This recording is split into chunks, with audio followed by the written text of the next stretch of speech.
नमस्कार दोस्तों, स्वागत है आपका आप सभी के चैनल ईट पढ़ाई 24/7 में।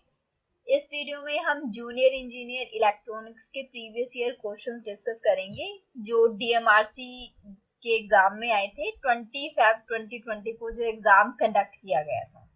वीडियो स्टार्ट करने से पहले मैं आप सभी से रिक्वेस्ट करती हूँ, अगर आपने हमारे चैनल को अभी तक सब्सक्राइब नहीं किया है तो उसे सब्सक्राइब कर लीजिए ताकि आपको इस तरह की इंफॉर्मेटिव वीडियोस टाइमली मिलती रहें। क्वेश्चन पेपर डिस्कस करने से पहले मैं आपको कुछ इंफॉर्मेशन देना चाहती हूँ इस एग्जाम के बारे में। जो डीएमआरसी जूनियर इंजीनियर का एग्जाम कंडक्ट करती है उसमें टोटल 180 क्वेश्चंस पूछे जाते हैं, जिसमें से 75 क्वेश्चन हमारे टेक्निकल सब्जेक्ट से होते हैं, 45 क्वेश्चन हमारे नॉन टेक्निकल से होते हैं जिसमें रीजनिंग और क्वांट आते हैं, और बाकी के जो 60 क्वेश्चन है वो हमारे इंग्लिश के सब्जेक्ट से पूछे जाते हैं। तो जो हमारे टेक्निकल क्वेश्चंस हैं इसमें हमारे सारे बेसिक क्वेश्चंस ही हैं। मोस्ट ऑफ द क्वेश्चन आपको थ्योरेटिकल ही मिलेंगे, और जो न्यूमेरिकल अगर पूछा भी जा रहा है वो भी बेसिक न्यूमेरिकल है। कोई इलेक्ट्रॉनिक्स का स्टूडेंट है तो वो इजीली उस न्यूमेरिकल को सॉल्व कर लेगा। चलिए स्टार्ट करते हैं। फर्स्ट क्वेश्चन में हमें दिया हुआ है पावर ऑफ कैरियर, हमें पीसी दी हुई है, और कन्वेंशनल एएम के लिए हमसे टोटल ट्रांसमिटेड पावर पूछी जा रही है जिसमें मॉड्यूलेशन डेप्थ एम है। तो हमें सबसे पहले एम्पलीट्यूड मॉड्यूलेशन के बारे में थोड़ी सी नॉलेज होनी चाहिए कि ये मॉड्यूलेशन होता क्या है। मॉड्यूलेशन का अगर हम मीनिंग देखें जनरल लैंग्वेज में तो मॉड्यूलेशन का मीनिंग है चेंज, और अगर एम्पलीट्यूड मॉड्यूलेशन देखें that means change in amplitude. और मॉड्यूलेशन से पहले हम ये देखते हैं कि ज़रूरत क्या है मॉड्यूलेशन की, क्यों ज़रूरत पड़ी हमें एम्पलीट्यूड मॉड्यूलेशन करने की, या फ्रीक्वेंसी मॉड्यूलेशन करने की, या फिर फेज मॉड्यूलेशन करने की। एक एग्जांपल के थ्रू इसे समझते हैं। अगर कोई पर्सन है वो पेपर थ्रो करेगा तो वो कम डिस्टेंस ट्रेवल करेगा, वहीं अगर वो स्टोन को पेपर में रैप करके अगर थ्रो करेगा तो वो ज्यादा डिस्टेंस ट्रेवल करेगा। दैट मीन्स अगर लो फ्रीक्वेंसी सिग्नल को हाई फ्रीक्वेंसी सिग्नल के साथ हम लोग ट्रांसमिट करेंगे तो वो हमारा सुटेबल होगा ट्रांसमिशन पर्पज के लिए, और इसी प्रोसेस को हम मॉड्यूलेशन कहते हैं। जिसमें मैसेज सिग्नल हमारा, अगर हम प्रीवियस एग्जांपल से कंपेयर करें तो मैसेज सिग्नल हमारा पेपर होगा और कैरियर सिग्नल हमारा स्टोन होगा। यहाँ पर अगर कोई पर्सन है वो अपनी वॉइस ट्रांसमिट करना चाहता है तो उसे अपनी लो फ्रीक्वेंसी सिग्नल के साथ एक हाई फ्रीक्वेंसी सिग्नल भी सुपर इम्पोज करना पड़ेगा, तभी वो एम्पलीट्यूड मॉड्यूलेशन के बाद अगर रिसीव होगा तो वो प्रॉपर हमें सिग्नल प्रोवाइड होगा। यहाँ पर अगर हम देखें मैसेज सिग्नल कुछ हमारा इस टाइप का होगा, क्योंकि मैसेज सिग्नल हमारा लो फ्रीक्वेंसी सिग्नल है और कैरियर सिग्नल जो होता है ये हमारा हाई फ्रीक्वेंसी सिग्नल होता है। अगर हम एम्पलीट्यूड मॉड्यूलेशन देखें तो हमारी जो वेव्स हैं वो इस टाइप से बनेंगी, जहाँ पे हमारा एम्पलीट्यूड है वो वेरी कर रहा है, बाकी सारे हमारे जो भी कांस्टेंट है वो कांस्टेंट है। अगर हमें हाई फ्रीक्वेंसी सिग्नल ट्रांसमिट करना है तो उसकी वैल्यू डिपेंड करेगी हमारे साइज ऑफ एंटीना पर। Size of antenna h equal to λ/4 होता है। अगर हमारी हाई फ्रीक्वेंसी सिग्नल है दैट मीन्स हमारे साइज ऑफ एंटीना की वैल्यू भी हमें लार्ज रिक्वायर होगी, पर प्रैक्टिकली ये चीज पॉसिबल नहीं है। तो एंटीना साइज को रिड्यूस करने के लिए हम मॉड्यूलेशन का यूज करते हैं।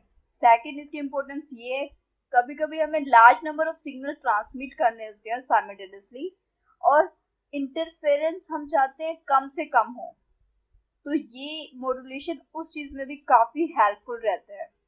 नेक्स्ट है समटाइम डिफरेंट कम्युनिकेशन सिस्टम को हमें इंटीग्रेट करना पड़ता है, तो वो इंटीग्रेशन भी पॉसिबल होती है मॉड्यूलेशन की। एम्पलीट्यूड मॉड्यूलेशन, एम्पलीट्यूड मॉड्यूलेशन में हमारा एम्पलीट्यूड ऑफ कैरियर जो है वो चेंज करता है in accordance with the amplitude of modulating signal. जहां पर अगर हम देखें तो एम्पलीट्यूड मॉड्यूलेशन की हमारी इक्वेशन होती है xt equal to AC 1 plus KAMT cos omega CT। Where mu is equal to K A M. Mu यहाँ पर है हमारा मॉड्यूलेशन इंडेक्स। तो काफी सारे क्वेश्चंस आपकी इस इक्वेशन से भी सॉल्व हो जाएंगे, तो काफी इंपॉर्टेंट है ये इक्वेशन। तो इस इक्वेशन को आप याद रखिएगा एम्पलीट्यूड मॉड्यूलेशन के लिए। Frequency spectrum. फ्रीक्वेंसी स्पेक्ट्रम में अगर हम देखें, ये हमारी कैरियर फ्रीक्वेंसी है, ये हमारा अपर साइड बैंड है और ये हमारा लोअर साइड बैंड है। और अगर बैंडविड्थ की बात करें तो बैंडविड्थ हमारी होगी 2fm, fc plus fm minus of fc minus fm। Upper side band का frequency band fc to fc plus fm और लोअर साइड बैंड हमारा ये होगा। अगर हमें मॉड्यूलेशन इंडेक्स फाइंड आउट करना है और हमें मैक्सिमम एम्पलीट्यूड और मिनिमम एम्पलीट्यूड की वैल्यू गिवन है, तो हम with the help of this formula हम फाइंड आउट कर सकते हैं। Mu is equal to A maximum minus A minimum divided by A maximum plus A minimum. Suppose in case हमारे पास कैरियर एम्पलीट्यूड और मॉड्यूलेशन इंडेक्स की value given है और हमें मैक्सिमम और मिनिमम एम्पलीट्यूड हमें फाइंड आउट करना है, तो वो भी हम फाइंड आउट कर सकते हैं with the help of this formula. तो ये तीनों फॉर्मूले भी काफी इंपॉर्टेंट है, ये भी आप याद रखिएगा। Power relation in AM, total power जो हमारी होती है वो carrier power plus lower side band power plus upper side band power. Carrier power ये पावर है, ये हमारा बैंड है, तो इसकी पावर है हमारी AC स्क्वायर बाय 2। वहीं पर लोअर साइड बैंड और अपर साइड बैंड दोनों की पावर हमारी इक्वल होती है, mu square AC square by 8। और टोटल पावर अगर यहाँ से फाइंड आउट करेंगे तो P total equal to 1 plus mu square by 2 into PC। ये फॉर्मूला भी इम्पोर्टेंट है। तो ये जो आपके मेन फॉर्मूलाज हैं एम्पलीट्यूड मॉड्यूलेशन में, ये आप याद रखिएगा, काफी क्वेश्चन आपके इससे ही सॉल्व हो जाएंगे। Move to next question. When the modulation depth is ma, instantaneous current of amplitude modulated wave is given। जैसे अगर इसकी इक्वेशन अगर हम देखें, एम्पलीट्यूड मॉड्यूलेशन की इक्वेशन होती है xt equal to AC into 1 plus KA mt cos omega CT। तो xt यहाँ पर अगर करंट है, ये जो हमारा वेरिएबल है करंट है, तो हम इजीली बता सकते हैं कि हमारे चारों ऑप्शंस में से कौन सा ऑप्शन हमारा राइट होगा। यहाँ पर जो थर्ड ऑप्शन है ये एग्जैक्टली वही है जो हमारी एम्पलीट्यूड मॉड्यूलेशन की इक्वेशन होती है। That means third option is correct. Move to next question. In the case of the vectored interrupt RST 5.5, interrupt service routine start from location in the memory. हमें vectored interrupt RST 5.5 के लिए address बताना है कि किस location पे लाई करता है। क्वेश्चन का आंसर फाइंड आउट करने से पहले हम ये देख लेते हैं इंटरप्ट हमारे कितने टाइप के होते हैं। इंटरप्ट हमारे दो टाइप के होते हैं, मास्केबल इंटरप्ट और नॉन मास्केबल इंटरप्ट। दोनों में डिफरेंस ये होते हैं, नॉन मास्केबल इंटरप्ट हमारे इमरजेंसी कंडीशन के लिए यूज होते हैं और सिर्फ एक ही इंटरप्ट ऐसा है जो नॉन मास्केबल की कैटेगरी में आता है, जो कि है ट्रैप। और मास्केबल इंटरप्ट वो होते हैं जिन्हें हम इग्नोर कर सकते हैं और डिले कर सकते हैं। और बाकी सारे ट्रैप से डिफरेंट जो भी इंटरप्ट होते हैं हमारे, वो सभी हमारे मास्केबल इंटरप्ट में आते हैं। तो सबकी अगर हम मेमोरी लोकेशन की बात करें तो इसके लिए कोई पर्टिकुलर फॉर्मूला नहीं है, ये तो आपको ये लर्न ही करनी पड़ेगी। ट्रैप के लिए मेमोरी लोकेशन है 0024।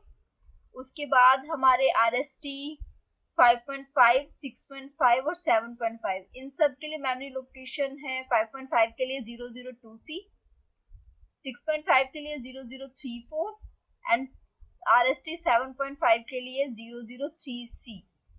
इसके अलावा हमारे पास कुछ नॉन वेक्टर्ड इंटरप्ट भी होते हैं।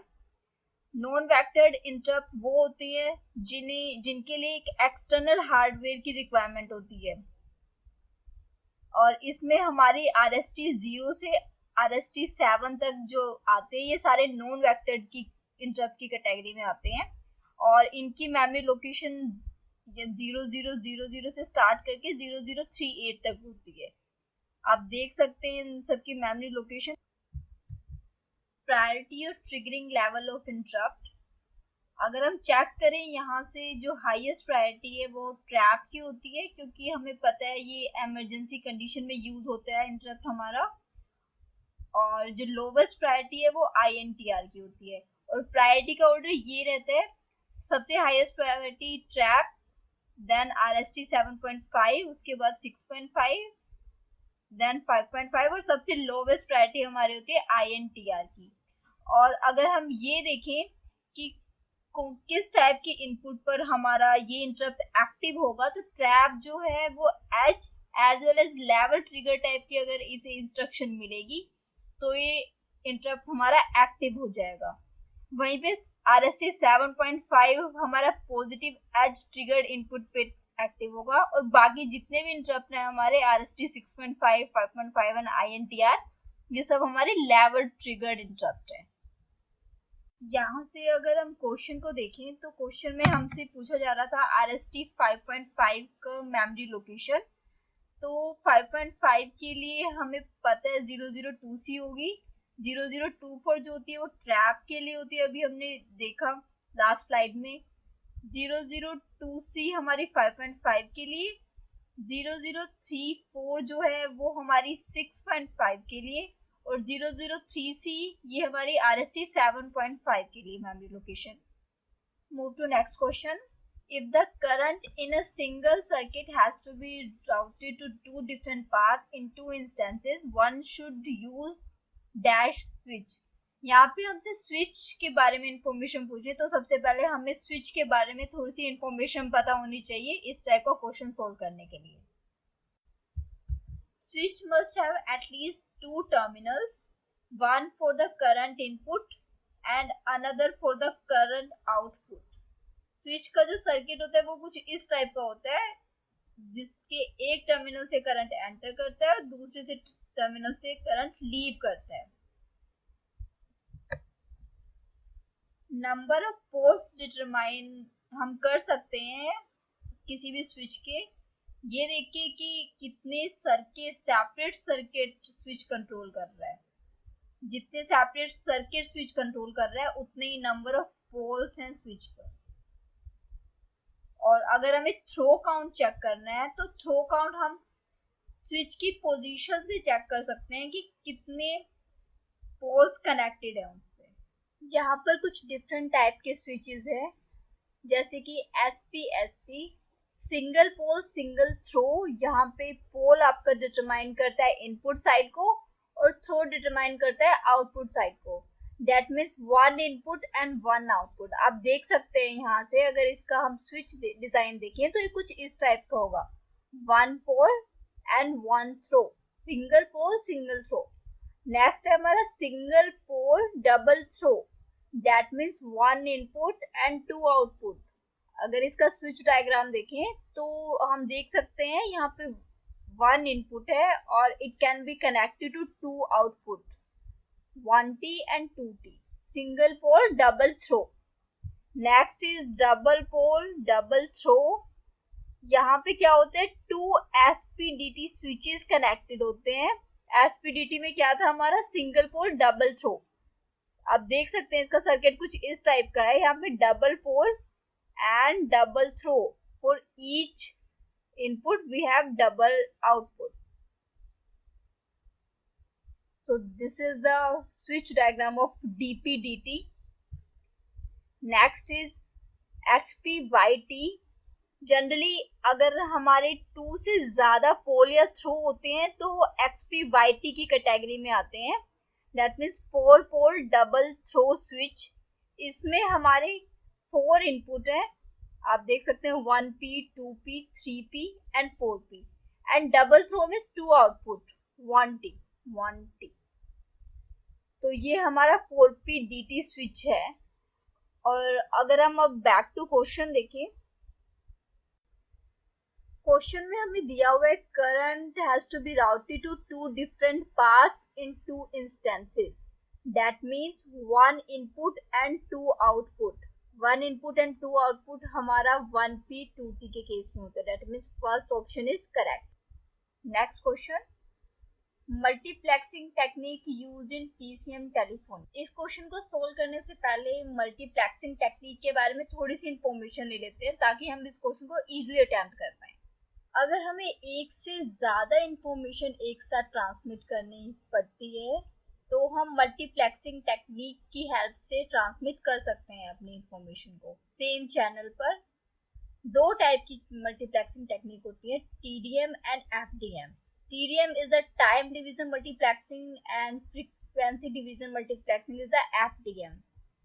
TDM में क्या होता है, एक टाइम के लिए सिर्फ एक यूजर एक्सेस कर सकता है कंप्लीट चैनल को। That means whole time slot is divided. और इसमें क्या होता है, हमारे जो ट्रांसमीटर साइड पर कम्यूटेटर होता है और रिसीविंग एंड पर मेरा डीकम्यूटेटर होता है, और इन दोनों के बीच में सिंक्रोनाइजेशन होना कंपल्सरी है। अगर हम बिट रेट की बात करें तो बिट रेट हमारी NC NFC होती है, where NC is the number of channel, N is the number of bits per channel and FS is the sampling frequency. और यहाँ पे सैम्पलिंग फ्रीक्वेंसी हमारी ट्वाइस द हाईएस्ट फ्रीक्वेंसी होनी चाहिए for satisfactory reproduction. Otherwise जो हमारा signal हमें मिलेगा आउटपुट पर वो डिस्टोर्टेड होगा किसी भी रीजन की वजह से। और स्पीड ऑफ कम्यूटर यहाँ से हमारी 60 fs because it is in rate पर minute and bandwidth required is half of NC NFC। Bit rate और बैंडविड्थ रिक्वायर्ड आप ध्यान रखिएगा इन दोनों के फॉर्मूले। Next is the frequency division multiplexing.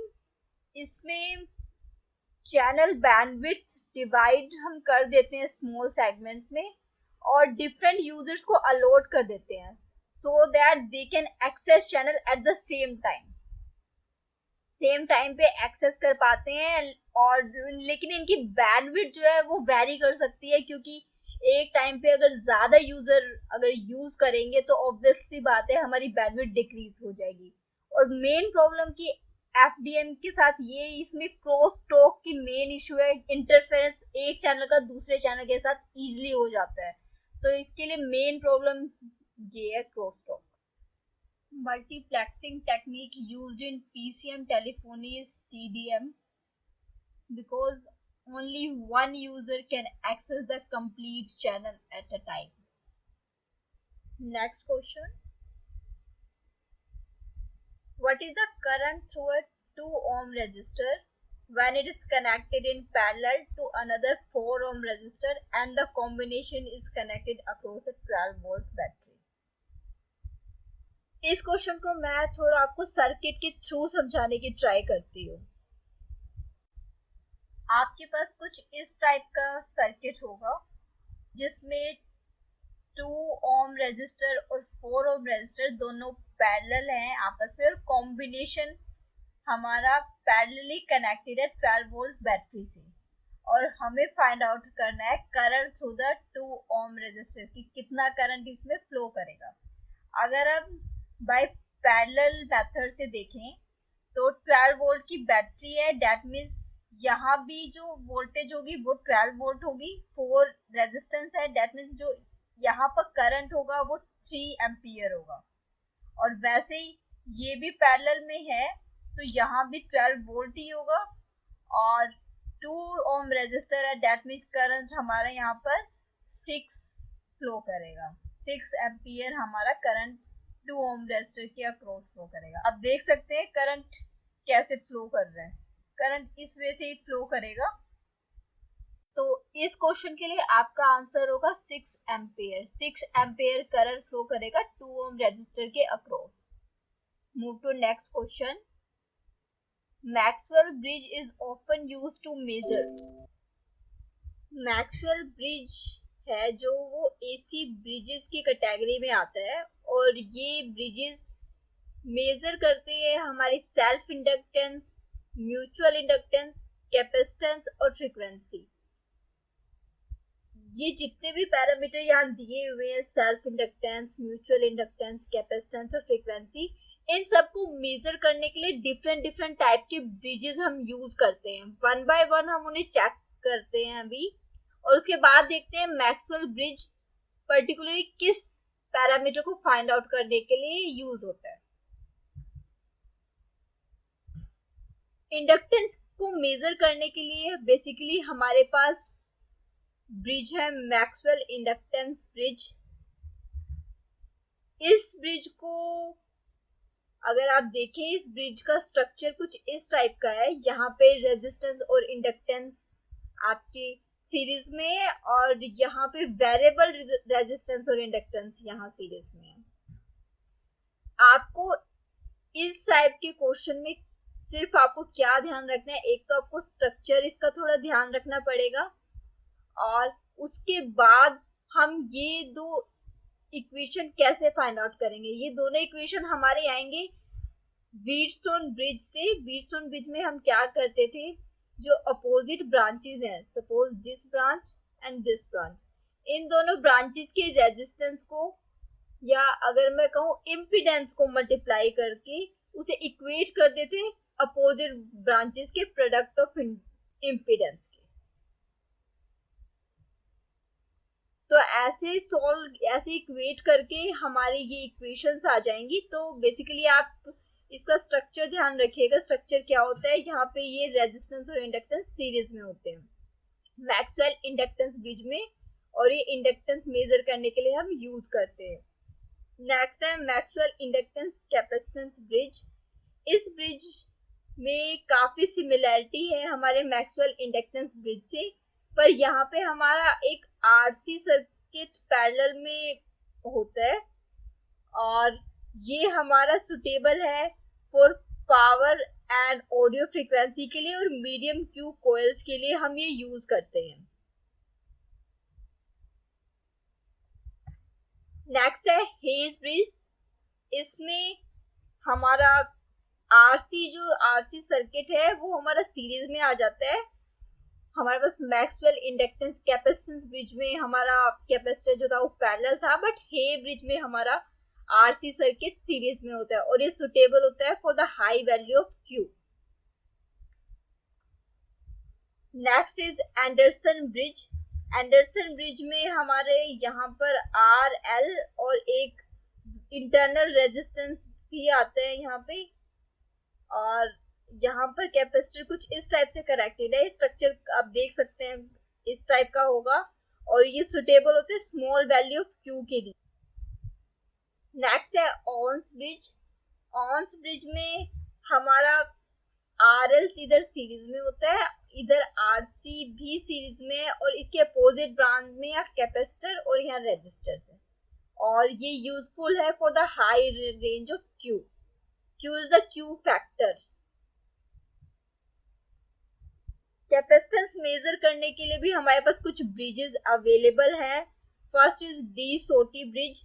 D Sauty bridge का स्ट्रक्चर कुछ ऐसा होता है, यहाँ पे कैपेसिटर यहाँ पे हमारा इम्प्लीमेंट किया हुआ है, ये दो कैपेसिटर है, यहाँ पे रेजिस्टर और इधर रेजिस्टर है, आप स्ट्रक्चर देख सकते हैं।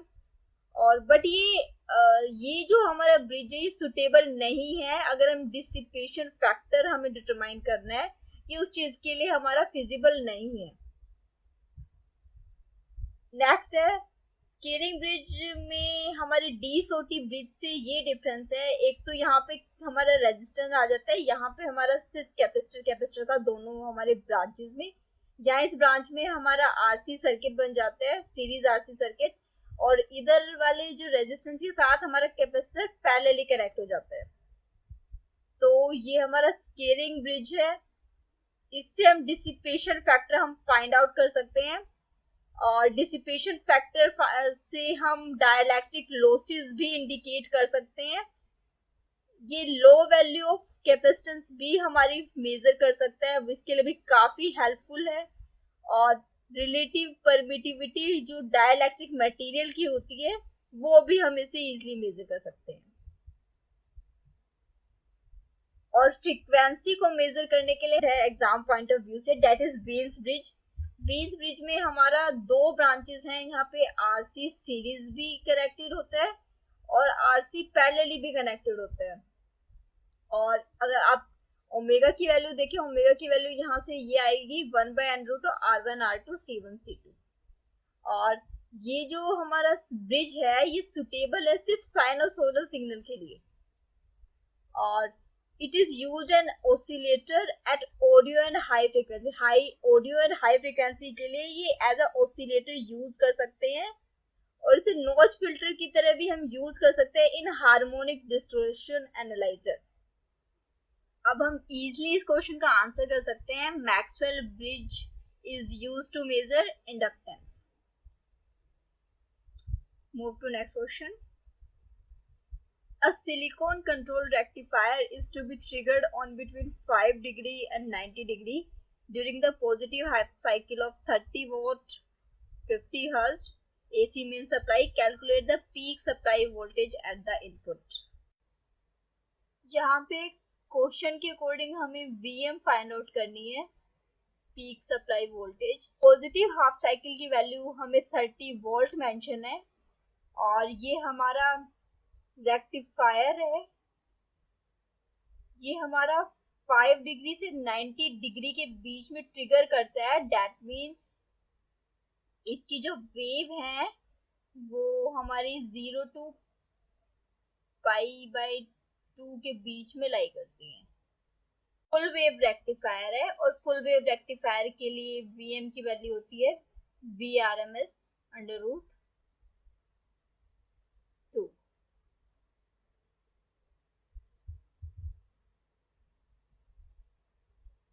Vrms हमें यहाँ पे 30 दिया हुआ है, इसका आंसर हो गया 30√2। 30√2 is the 42.43। Next question, which of the following can be used to demodulate FSK signals? FM wave generate करने के लिए हमारे पास दो मेथड अवेलेबल हैं, direct method and indirect method. Direct method में रिएक्टेंस मॉड्यूलेटर और वैरेक्टर डायोड मॉड्यूलेटर आते हैं और इनडायरेक्ट मेथड में आर्मस्ट्रॉन्ग मेथड इंक्लूड होता है।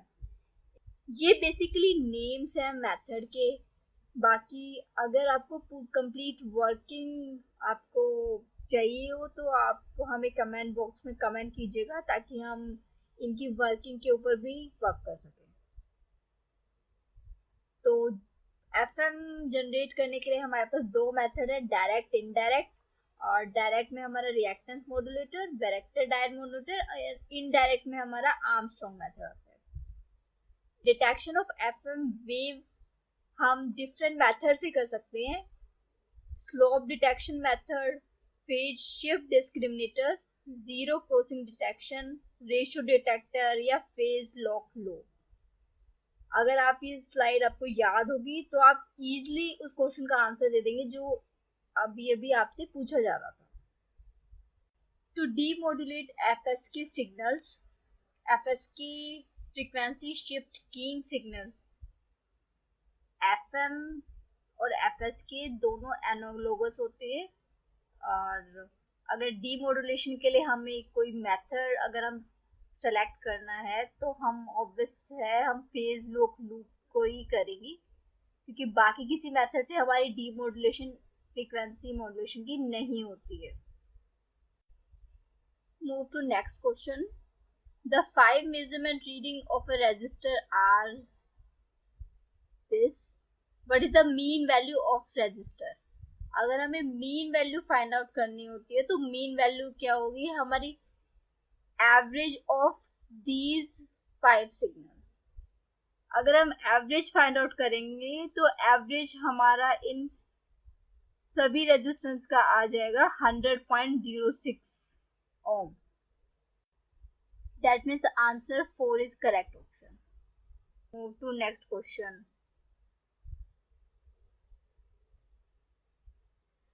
A voltage follower is connected in tandem to a transistor amplifier of gain 20. What is the overall gain of the cascade? Voltage follower के case में voltage gain हमारा 1 रहता है, और voltage follower circuit को emitter follower circuit भी बोलते हैं। और अगर आप देखें इसमें जो गेन की वैल्यू है वो यूनिटी है। तो इसलिए जैसे क्वेश्चन में पूछा जा रहा था ओवरऑल गेन, तो ओवरऑल गेन 20 ही रहेगा क्योंकि ये वोल्टेज फॉलोअर सर्किट है। What do we get on simplifying A plus AB?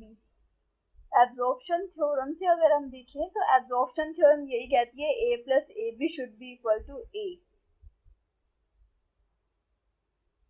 Moving iron headphones suffer from, अगर हम generally day to day life से भी अगर कंपैरिजन करें तो हम हेडफोन क्यों प्रेफर करते हैं?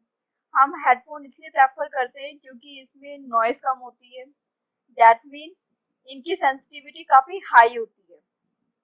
That means this option is wrong. और अगर वही देखें हमारे इसमें हाई हार्मोनिक डिस्टोर्शन नहीं होते हैं। डिस्टोर्शन यहाँ पे इस चीज का इफेक्ट नहीं पड़ता क्योंकि हेडफोन और स्पीकर को अगर कंपेयर करें दोनों को तो स्पीकर में हमारे हाई हार्मोनिक डिस्टोर्शन होंगे, बल्कि हेडफोन में हमारे ये चीज नहीं होती है। नॉन लीनियर डिस्टोर्शन भी इसमें कोई नहीं होता। यहाँ पर जो मूविंग आयरन हेडफोन है वो उसमें नेचुरल रेजोनेंस की प्रॉब्लम काफी ज्यादा रहती है। Move to next question.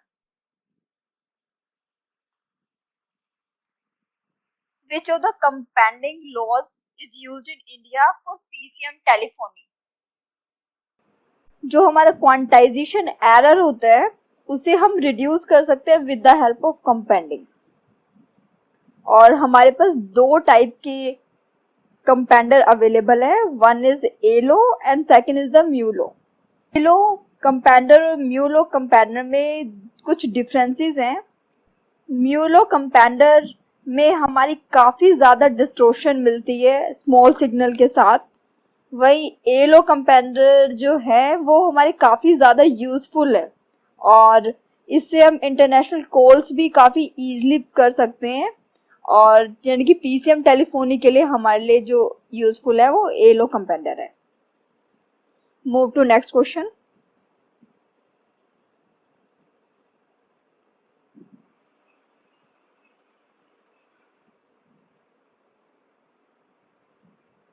DC voltage is used in subscriber line interface card of telephone exchange. Basically जो सब्सक्राइब लाइन इंटरफेस कार्ड है वो यूजफुल है रिंगिंग करंट को जनरेट करने के लिए और डिकोड करने के लिए DTMF सिग्नल जो टेलीफोन एक्सचेंज में हम यूज करते हैं। और जो बैटरी है यूज जो हम करते हैं इसके लिए नॉमिनल इसकी वोल्टेज होती है -48 वोल्ट और इसे कभी कभी हम क्वाइट या टॉकिंग बैटरी भी बोलते हैं। क्वाइट और टॉकिंग बैटरी।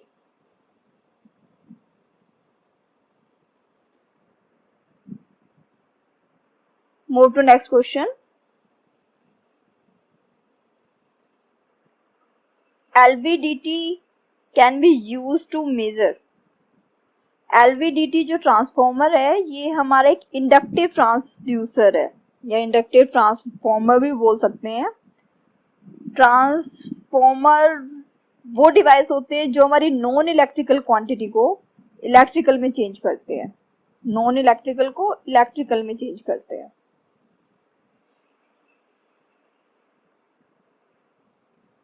और LVDT को हम बेसिकली डिस्प्लेसमेंट और प्रेशर मेजर करने के लिए हम यूज करते हैं ये सर्किट।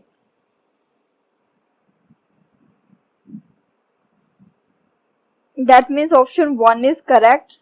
एंड LVDT जो है इसकी हाई सेंसिटिविटी होती है, लो पावर कंजप्शन होती है, इसकी हिस्टैरिसीस लॉसेस भी काफी कम होते हैं। तो basically LVDT is used to measure displacement and pressure. Move to next question. Ampere is 1 ampere is defined as 1 coulomb per second. और एम्पेयर हमारी करंट की यूनिट होती है। करंट को हम कैसे मेजर करते हैं charge by time, I equal to Q by T. Move to next question. 1 kilo ohm resistor is read as 1005 ohm by digital ohm meter. What is the relative error? Relative error का हमारा formula होता है AM minus AT divided by AT, where AM is the measured value and AT is the true value. यहाँ पर हमारी AM measured value है हमारी 1005 और रजिस्टर की ट्रू वैल्यू है 1000 और डिवाइडेड बाय 1000. तो अगर सॉल्व करेंगे ये तो ये आएगा हमारा 5/1000, ये आ जाएगी 0.5%. Move to next question.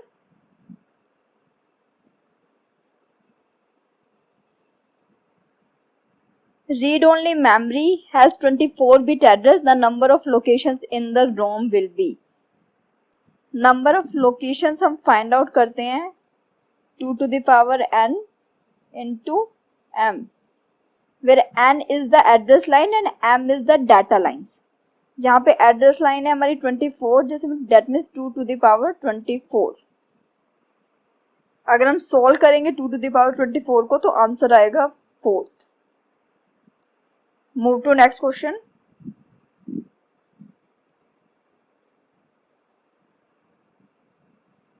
A waveguide termination of VSW 1.11 is used to dissipate 10 volt of power. Calculate the reflected power. VSWR का फॉर्मूला होता है S से डिनोट करते हैं, S equal to 1 plus reflection coefficient divided by 1 minus reflection coefficient. अगर यहाँ से हमें VSWR की वैल्यू 1.11 दी हुई है, अगर हम पुट करेंगे तो रिफ्लेक्शन कोफिशिएंट हमारा आ जाएगा 0.0476.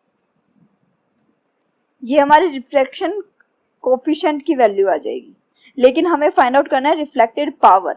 रिफ्लेक्टेड पावर हम फाइंड आउट कर सकते हैं. रिफ्लेक्टेड पावर का फॉर्मूला होता है power reflected divided by power of incident is equal to square of the reflection coefficient, that means square of the 0.0476. ये हमारा आ जाएगा ऑप्शन नंबर बी. अगर हम कैलकुलेशन करेंगे तो ऑप्शन नंबर बी से हमारा आंसर आ जाएगा. Move to next question. Force F induced in a current carrying conductor of effective length 1 which is held perpendicular to the magnetic field of flux density B when a current IA passes through it.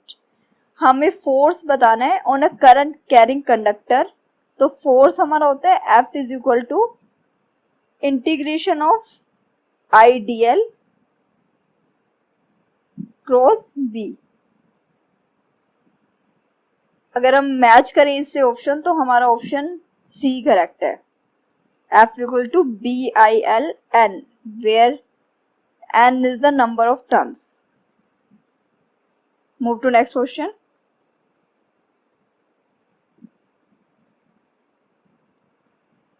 Normal electrical on-off switch used in domestic appliances such as lamps is. On-off switch में हमारे एक input होती है, one input और one output. One input one output, that means 1P 1T, one pole one throw. Move to next question.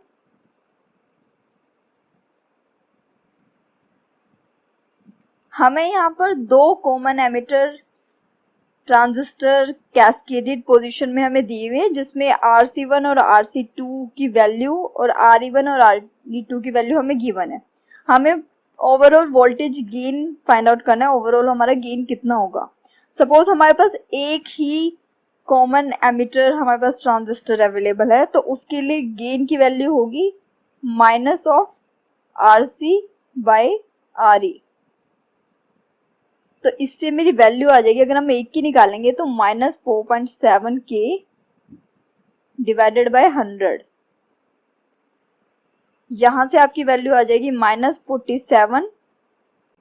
Similarly जो दूसरे वाला हमारा कॉमन एमिटर ट्रांजिस्टर है उसकी वैल्यू भी -47 ही होगी, और ओवरऑल वोल्टेज गेन जो होगा वो दोनों ट्रांजिस्टर की गेन का मल्टीप्लीकेशन होगा। डेट मीन्स -47 इंटू -47, अगर कैलकुलेट करेंगे तो 2209 आएगा। Move to next question.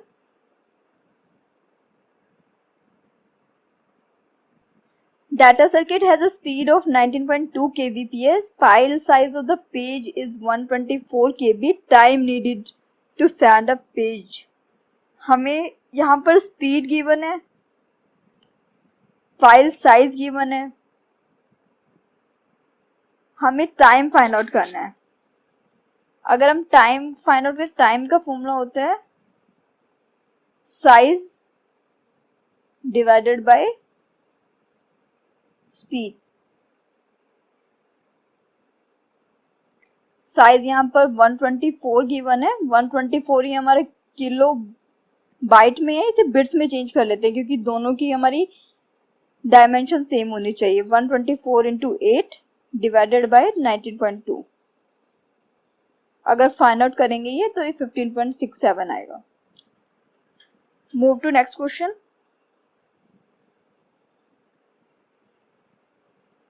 The full form of SIM is in mobile telephony. It is subscriber identity module. Mobile telephony में हमारे डिफरेंट फुल फॉर्म्स आ सकती हैं, हमसे पूछी जा सकती हैं। तो सिम के अलावा भी आप एक दो और फुल फॉर्म आप देख सकते हैं, लाइक जीपीआरएस।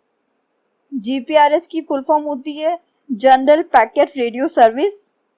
जीपीएस होता है हमारा global positioning system. GSM is global system for mobile communication.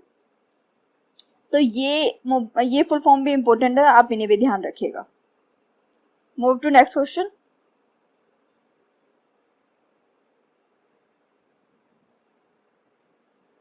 IL and IU are the peak amplitude of the current of the lower and upper sideband. Which of the following is true?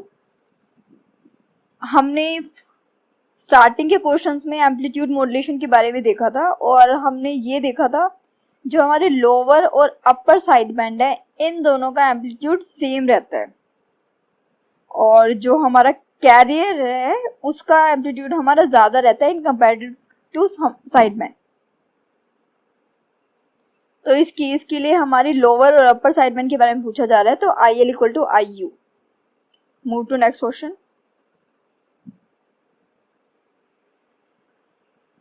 Non-maskable interrupt into the INTL 8085 microprocessor.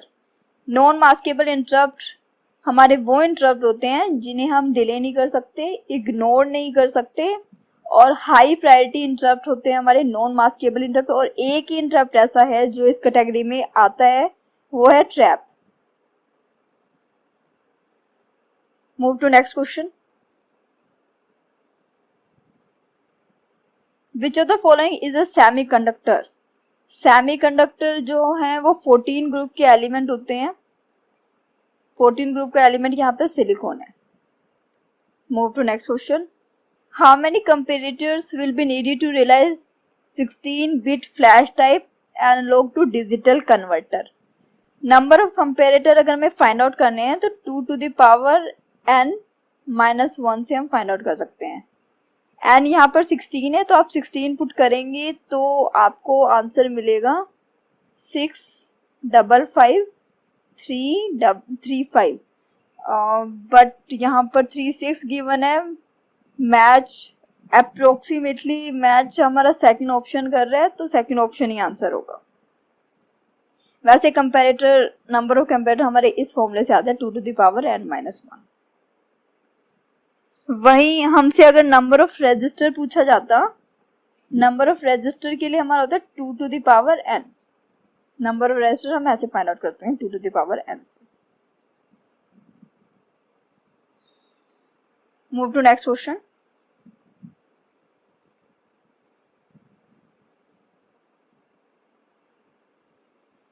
8421 BCD equivalent of decimal number 12।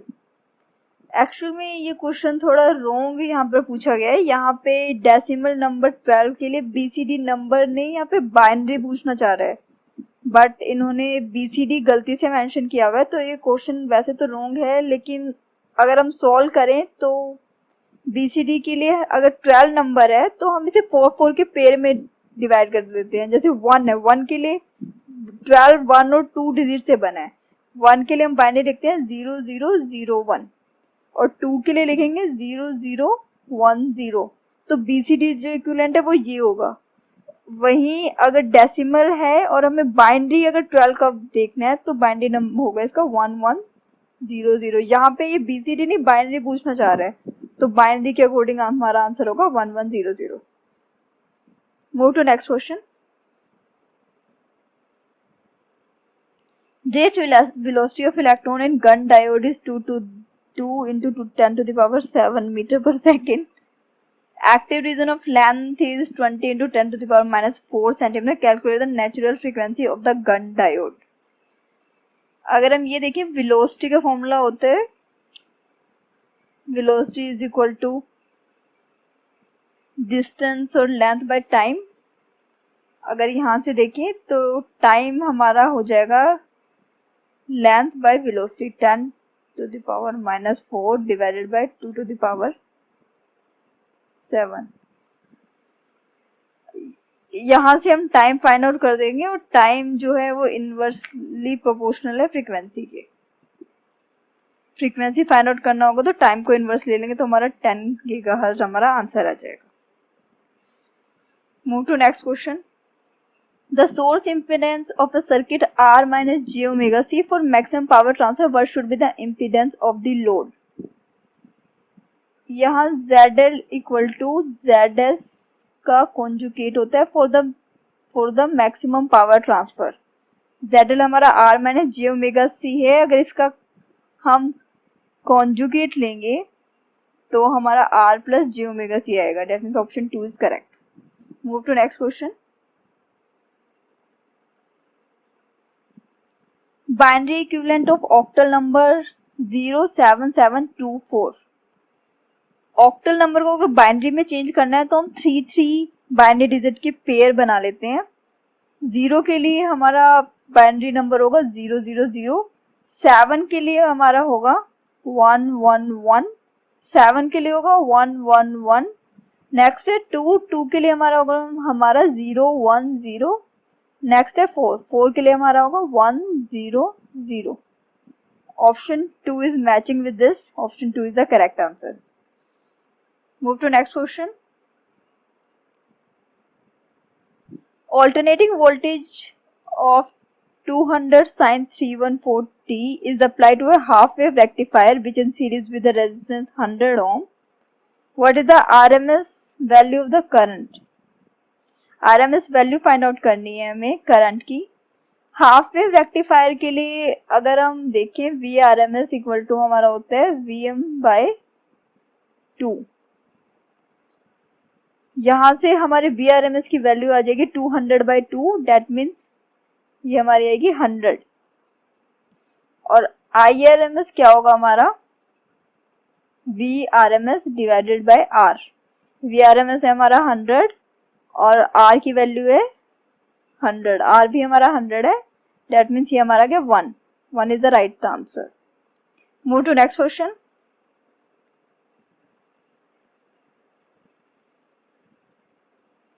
Size of the directly addressable memory space with the Intel 8085 microprocessor। 8085 microprocessor में हमारी 16 address line होती हैं और 8 हमारी data line होती हैं। 2 to the power 16 को अगर हम देखेंगे तो ये हमारा आएगा 65K, which is approximately equal to this option. Move to next question.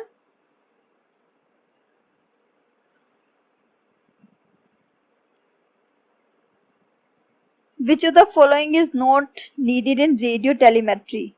Radio telemetry में हमारे रेडियो चैनल यूज होते हैं, सेंसर भी यूज होते हैं, एंटीना भी यूज होते हैं। जो करंट ट्रांसफार्मर है ये हमारा रेडियो टेलीमेट्री का पार्ट नहीं है, date means option 2 is correct. Current transformer हमारा और रेडियो से इसका कोई कनेक्शन नहीं है। In order to realize an 8-bit comparator, the number of 4-bit comparator needed is 8-bit comparator को हम कितने number of 4-bit comparator add करके हम रियलाइज कर सकते हैं। तो यहाँ पर 2 हैं, अगर 2 4-bit comparator अगर हम यूज करेंगे तो यहाँ से हम रियलाइज कर सकते हैं 1 8-bit comparator। Move to next question.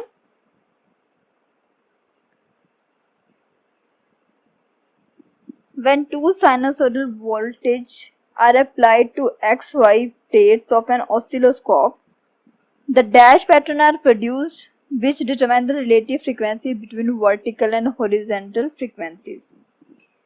Basically जो CRO की बात हो रही है यहाँ पे, कैथोड रे ऑसिलोस्कोप, ये जो ऑसिलोस्कोप है ये ऑपरेट करता है ड्यूअल मोड में, that means X and Y mode.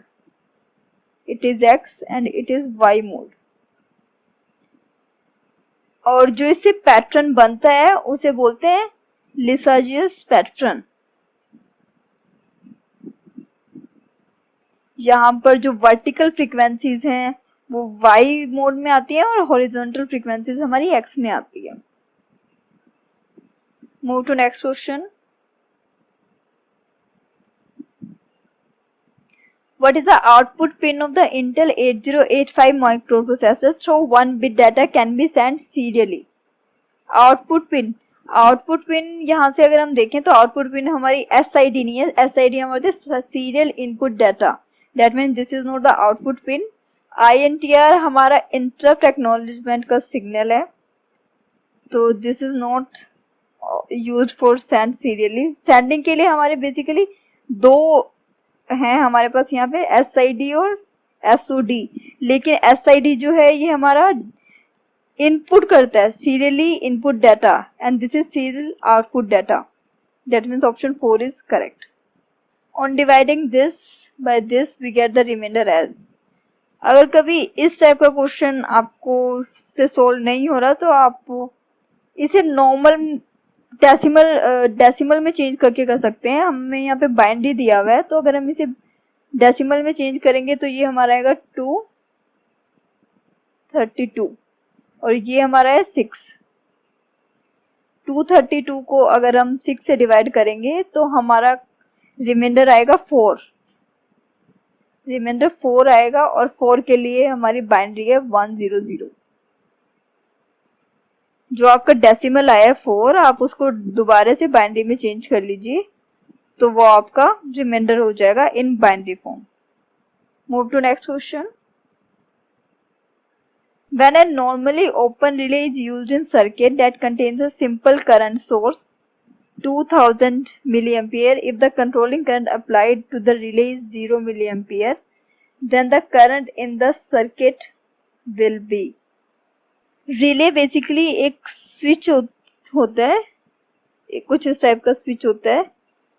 अगर हमने यहाँ से करंट सोर्स से अगर 2000 मिली एम्पियर पास भी कराया है और कंट्रोलिंग करंट हमारा अप्लाइड 0 मिली एम्पियर है, अगर ये रिले ओपन कंडीशन में रहेगी तो उसमें से कोई भी करंट पास नहीं करेगा। अगर ये रिले ओपन कंडीशन में रहेगी तो इसका कोई भी करंट पास नहीं करेगा। अगर क्लोज होती है तभी करंट पास करेगा, तो करंट सर्किट का ओपन कंडीशन में 0 ही रहेगा, 0 milli ampere. Move to next question. Crossover network are used to. Crossover network एक टाइप का नेटवर्क है जिससे हम फिल्टर और डाइवर्ट कर सकते हैं सिग्नल्स को डिफरेंट सेक्शंस में। जैसे कि हम लो फ्रीक्वेंसी सिग्नल को हम वूफर स्पीकर में दे सकते हैं, हाई फ्रीक्वेंसी सिग्नल को हम ट्विटर टाइप के स्पीकर्स में दे सकते हैं, और मिड रेंज अगर कोई फ्रीक्वेंसी है उसे हम मिड रेंज स्पीकर में दे सकते हैं। तो क्रॉसओवर नेटवर्क हमारे फ्रीक्वेंसी रेंज को एक्सटेंड करने के लिए हम यूज करते हैं। Option 4 is correct. Move to next. Number of T state required to execute the instruction move A to A. ये इंस्ट्रक्शन क्या कह रही है? ये इंस्ट्रक्शन का मीनिंग ये है, move the content of accumulator to the content of accumulator itself. ये मूव कर रही है और मूव ये एक्यूमुलेटर में ही डाटा कर रही है. दैट मीन्स हमारा मेमोरी से कुछ भी कनेक्शन नहीं है. तो एक मशीन साइकिल तो हमारी यूज होगी ऑपकोड फैच करने के लिए, और ऑपकोड फैच करने के लिए हमारी मशीन साइकिल के लिए 4 T स्टेट नीडेड है. That means option 4 is correct. अगर यहाँ पर हमारा एक्यूमुलेटर की जगह अगर कोई और एड्रेस होता या कोई इंटरनल रजिस्टर होता, अगर इंटरनल रजिस्टर होगा तो भी हमारी सिर्फ ऑपकोड से ही हमारा आंसर आ जाएगा. अगर कोई और रजिस्टर होता या कोई और मेमोरी लोकेशन होती जो आउटसाइड से एक्सटर्नल मेमोरी होती, तो हमारे यहाँ पे मेमोरी को फैच करने के लिए रीड और राइट प्रोसीजर फॉलो करने पड़ते हैं. उसके लिए नंबर ऑफ T स्टेट यहाँ इंक्रीज हो जाती है इंस्ट्रक्शन के लिए, क्योंकि वहाँ पे अगर मेमोरी रीड करेंगे या मेमोरी राइट करेंगे तो उसके लिए डिफरेंट T स्टेट अलग से हमें फॉलो करनी पड़ती.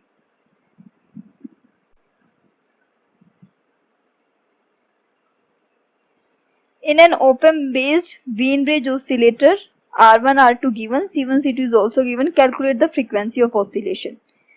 Frequency of oscillation का यहाँ पे फॉर्मूला होता है Wien-Bridge में F equal to 1/2 pi under root of R1, R2, C1, C2. R1, R2, C1, C2 की वैल्यू फाइंड आउट करेंगे तो आंसर आ जाएगा. Move to next question. DC meter with internal resistance of 1 kilo ohm is used to measure full range voltage of 100 volt. What should be the value of series resistance RS to be connected to it? 100 volt हमारी full voltage है और इसमें अगर series में हमारा internal resistance के साथ connected है हमारा सीरीज रेजिस्टेंस RS, तो ये हमारा होगा, करंट है इसमें 50 into 10 to the power -6. Internal resistance है हमारा 1 kilo ohm, RS plus 1 kilo ohm. अगर यहां से फाइंड आउट करेंगे तो हमारे RS की वैल्यू आ जाएगी 1.99 mega ohm. Move to next. Hay bridge is often used to measure. Hay bridge अगर आप वीडियो को स्टार्टिंग से देख रहे हैं तो हमने स्टार्टिंग में ब्रिजेस डिस्कस किए थे. हे ब्रिज हमारा इंडक्टेंस मेजर करने के लिए हम यूज करते हैं और ये हाई क्यू इंडक्टेंसेस के लिए यूज किया जाता है. Move to next. For converting the analog signal from the microphone to a digital signal is used. Converting analog signal from microphone to digital signal dash is used. ये इसके लिए हम PCM use करते हैं. PCM हमारा होता है pulse code modulation और इसमें हम मॉड्यूलेशन करते हैं with the help of pulses.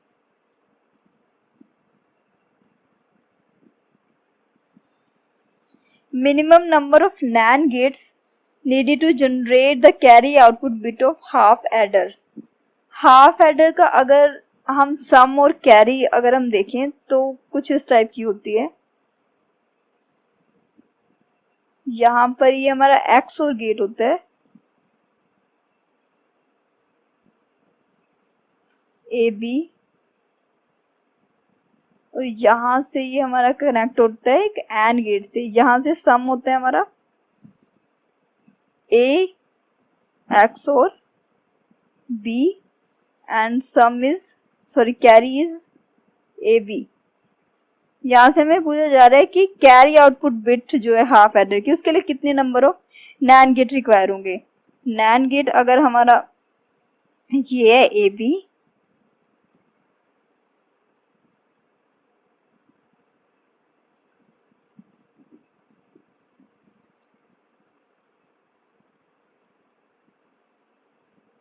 तो यहाँ से हम देख सकते हैं हमारे 2 नैंड गेट रिक्वायर हैं, एक तो ए बी बार को कन्वर्ट करने के लिए, दूसरा इसको वापस से हमें एंड बनाने के लिए। इनके 2 NAND gates are required for the output bit of half adder. Move to next.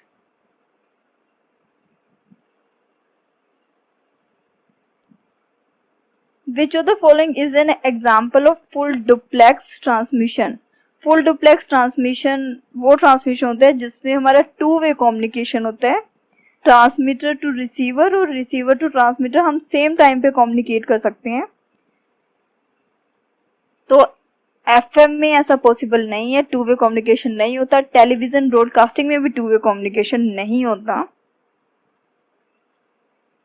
Citizen band radio, it is also type of radio, तो यहाँ भी हमारा फुल डुप्लेक्स फॉलो नहीं करता। टेलीफोन सिस्टम है जहाँ पे हमारा फुल डुप्लेक्स ट्रांसमिशन होता है। Move to next. Radio paging system is example of. Radio paging system एक नॉन स्पीच टाइप का डिवाइस है और इसमें हम एक मैसेज सेंड करते हैं जो कंसिस्ट ऑफ होते हैं numeric and alpha numeric type, whereas half duplex और फुल डुप्लेक्स में हम ऑडियो ट्रांसमिट करते हैं 1 वे और 2 वे, मीन्स साइमल्टेनियसली और 1 by 1। तो ये दोनों तो ऑप्शन नहीं है। WLL हमारा ब्रॉडबैंड वायरलेस एक्सेस होता है, तो ये भी नहीं है। That means simplex is the answer for the radio paging system. Move to next. Voltage standing wave ratio of a transmission line is this. Calculate the reflection coefficient.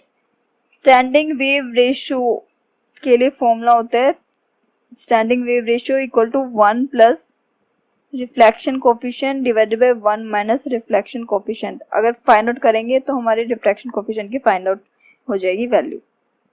Move to next. 3-stage transistor amplifier with individual voltage gain of 10, 20 and 15. The overall gain will be. Overall gain हमें जब भी find out करना होगा तो हमें individual voltage gain है उन सबको मल्टीप्लाई करना होगा आपस में। That means 10 into 20 into 15। अगर हम सोल्व करेंगे तो हमारा 3000 आंसर आ जाएगा। Move to next. In the binary frequency shift keying, how many different frequencies of the carrier are used? Binary जैसा नेम से ही सजेस्ट है, binary means 2, that means 2 different frequencies of the carrier are used in BFSK.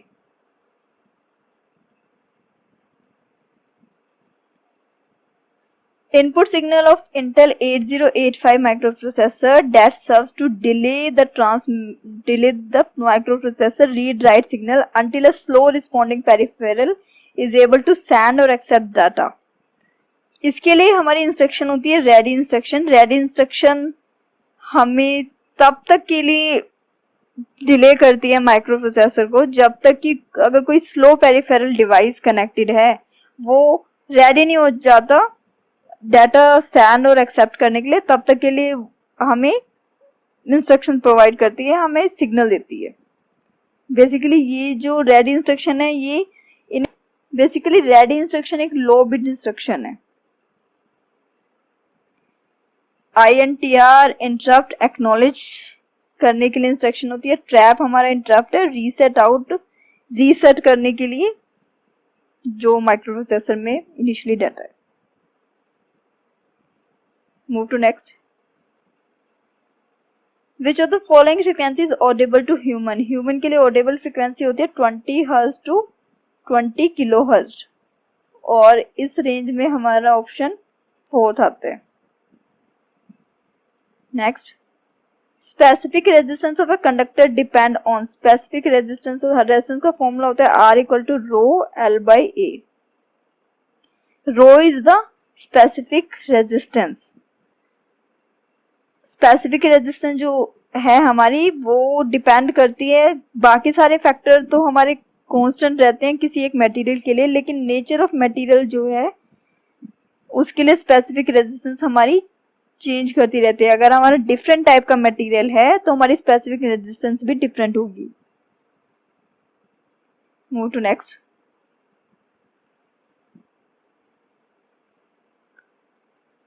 Ratio of the primary to secondary winding in a transformer is 2/15. Secondary voltage 60 volt. What is the primary voltage? V1 by V2 हमारा होता है N1 by N2, where N1 N2 is the primary and secondary winding. It is equal to 2/15 and V1 we have to find out V1 and V2 is 60. सॉल्व करेंगे तो हमारे V1 की value आ जाएगी 8 volt.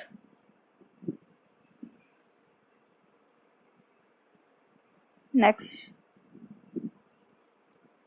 3 resistance of value 3R R connected in delta, what will the resistance of the equivalent star formation. ये delta to star conversion का question है। डेल्टा हमारा कुछ ऐसा होता है और स्टार हमारी स्टार फॉर्मेशन कुछ इस टाइप से होती है।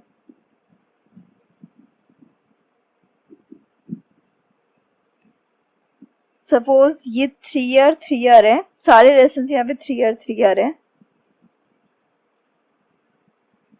और यहाँ मैंने कहा ये R1 है, ये R2 है और ये R3 है। यहाँ पर R1 की वैल्यू हम फाइंड आउट करेंगे multiplication of these two resistance, यानी 3R into 3R divided by addition of these 3 resistance, 3R plus 3R plus 3R। ये सोल्व करेंगे तो हमारा आंसर आ जाएगा R, यानी रेजिस्टेंस R होगी, R1 R2 R3 तीनों रेजिस्टेंस हमारी R के इक्विवेलेंट होगी। Move to next. In an LM317 IC positive voltage regulator, V reference given as this, R1 की वैल्यू हमें दी हुई है, R2 की वैल्यू दी हुई है। Calculate the regulated output voltage when the input voltage is 30 volt. Positive voltage regulator है तो पॉजिटिव वोल्टेज रेगुलेटर के लिए हमारे V आउटपुट होती है 1.25 plus into 1 plus R2 divided by R1। ये प्लस अगर कोई आपका रिवर्स करंट है। अब यहाँ पर अगर वैल्यूज पुट करें 1.25 into 1 plus R2 is 6.2 kilo और R1 की वैल्यू है 1K। अगर सॉल्व करेंगे इस फॉर्मूले से तो हमारा आंसर आ जाएगा 9 volt. Move to next. Reflection coefficient of transmission line is this, what is the VSWR। हमने ऊपर ये हमारा 62 क्वेश्चन है और इससे पहले हम देख चुके हैं 2 क्वेश्चन सेम VSWR के कॉन्सेप्ट पे आए हैं, सेम फॉर्मूले में 3 क्वेश्चन आ चुके हैं अभी तक। तो आप फिर से देख लीजिए, VSWR को ऐसे डिनोट करते हैं 1 plus reflection coefficient is 0.25, 1 minus 0.25।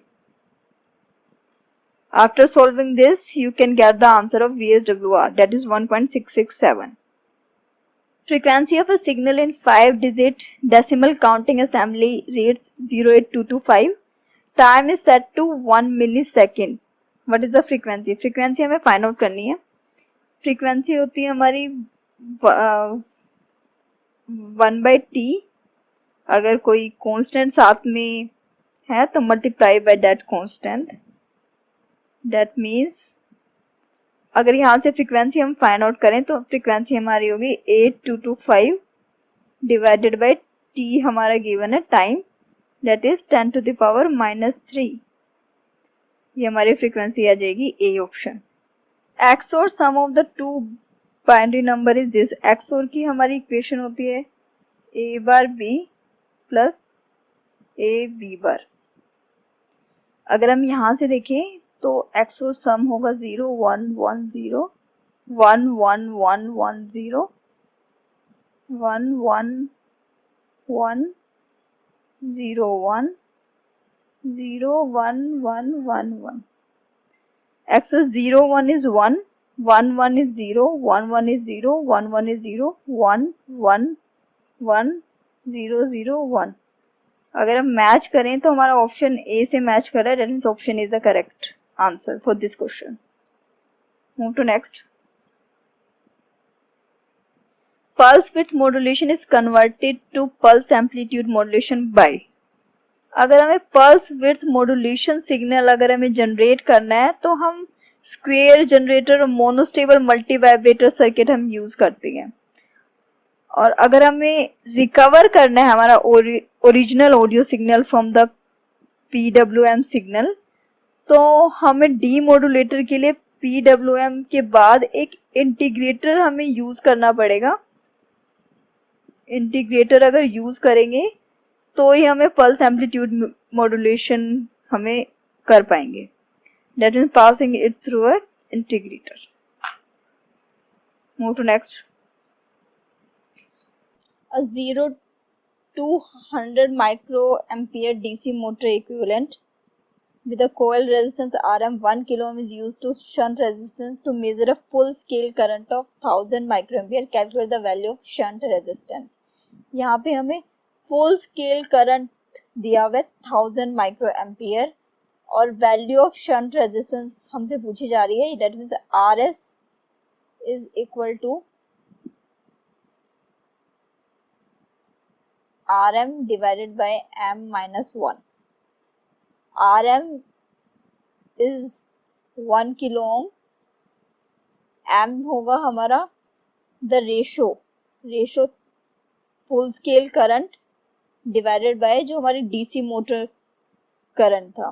That means 100 minus 1. Solve करेंगे अगर इससे तो हमारा आएगा 1000 divided by 9, that is equal to 111.11. Option third is correct. Move to next. Next question is radio frequency band used for the global system for mobile GSM. Radio frequency band कितना use हम करते हैं GSM के लिए? तो इसकी value north America और Canada में और बाकी सभी कंट्रीज में भी बेसिकली इसी टाइप की रहती है. GSM की वैल्यू नॉर्थ अमेरिका में होती है 850 मेगाहर्ट्ज और 1900 megahertz.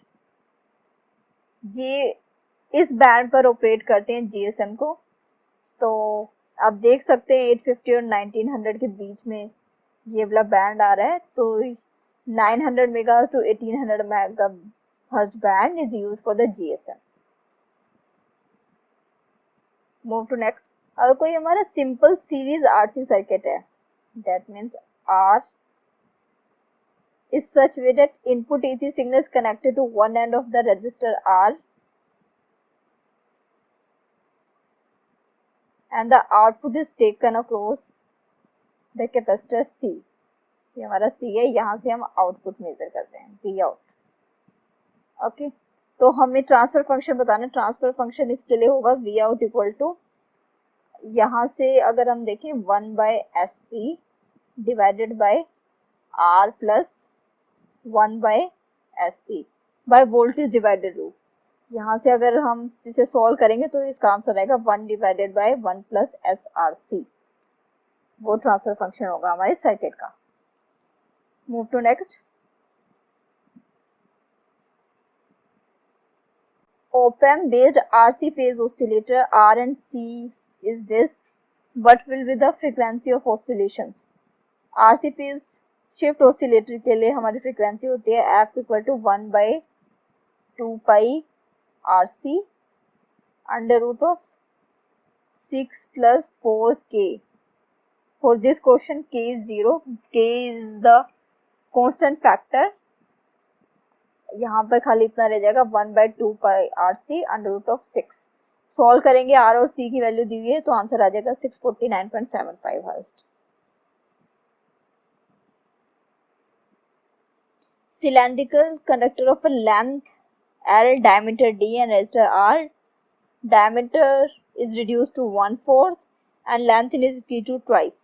Resistance of the conductor will be R is equal to rho L by A. A is the pi R square, that means pi D square by 4.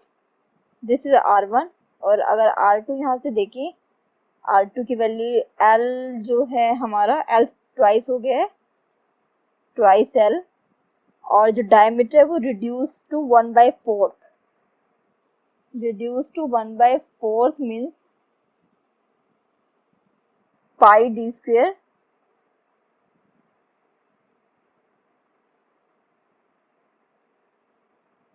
divided by 4 into 16.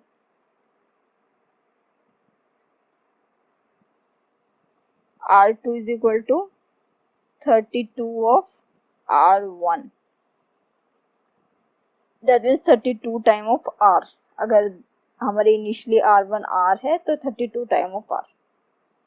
Move to next. What is the minimum triggering voltage of UJT, unijunction transistor, when the intrinsic standoff ratio is 0.74, VD is 0.7 volt, VB1, VB2 is 25 volt. UJT कुछ इस type का circuit होता है.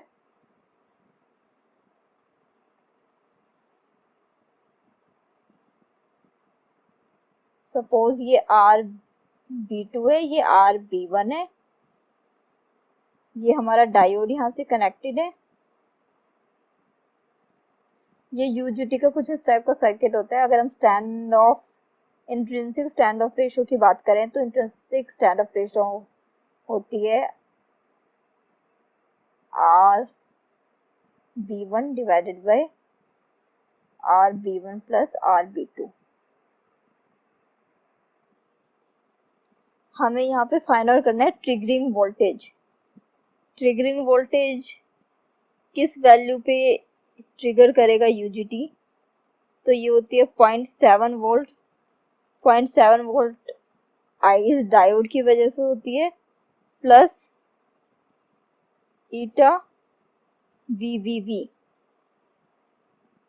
यहाँ पे VBB की value 25 दी हुई है. पुटअप करेंगे तो आंसर हमारा 19.2 वोल्ट आ जाएगा. ईटा और VBB गिवन है. ईटा 0.74 है और VBB is 25 volt. Move to next.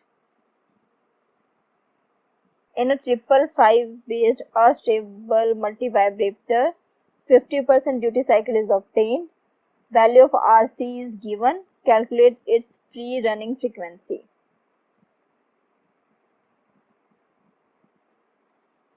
अगर हम 555 ऑसिलेटर की बात करें, 555 अस्टेबल मल्टीवाइब्रेटर की बात करें, तो इसमें ड्यूटी साइकिल होती है हमारी D is equal to T on by T on plus T off.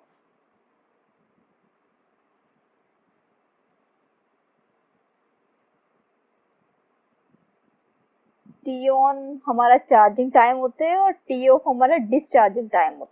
T on charging time की वैल्यू हमारी होती है 0.693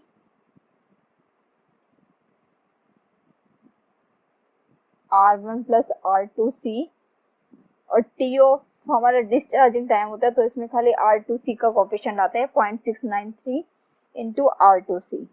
अगर 50% ड्यूटी साइकिल फ्रीक्वेंसी रिलेशन हम देखें तो फिर वो होता है हमारा F is equal to 1/0.692 of R2 into C. R2 की वैल्यू हमें गिवन है 10K और C is also given. We can easily find out the frequency. Its free running frequency अगर हम फाइंड आउट करेंगे तो 7.215 किलोहर्ट्ज आएगी. नेक्स्ट, एक्सेस 3 नंबर हमें गिवन है, इन्हें ऐड करना है और आउटपुट बतानी है एक्सेस 3 फॉर्मेट में. सपोज हमें एक्सेस 3 नंबर के बारे में पता नहीं है, एक्सेस 3 आउटपुट कैसे निकालते हैं. तो एक्सेस 3 नंबर क्या होता है, जितनी भी हमारी जो भी हमारी डेसिमल होती है, बोले BCD है, BCD प्लस 3 करेंगे तो हमें एक्सेस 3 नंबर मिल जाएगा। यहाँ पर देखें तो एक्सेस 3 नंबर है फर्स्ट के लिए 4, सेकंड के लिए 5। एक्सेस 3 है तो इसके लिए डेसिमल कहें या BCD कहें, दोनों एक ही बात है क्योंकि ये दोनों 0 to 9 बेस में लाई करते हैं। तो इसके लिए डेसिमल हो जाएगा 1, सॉरी इसके लिए डेसिमल हो जाएगा 1 और इसके लिए हो जाएगा 2। That means 0001 0010। दोनों को ऐड कर लेते हैं 1100। ये हमारा है, बताना है तो 3 प्लस 3 इक्वल टू 6। 6 को चेंज करेंगे तो 110। Option 4 is correct. Move to next.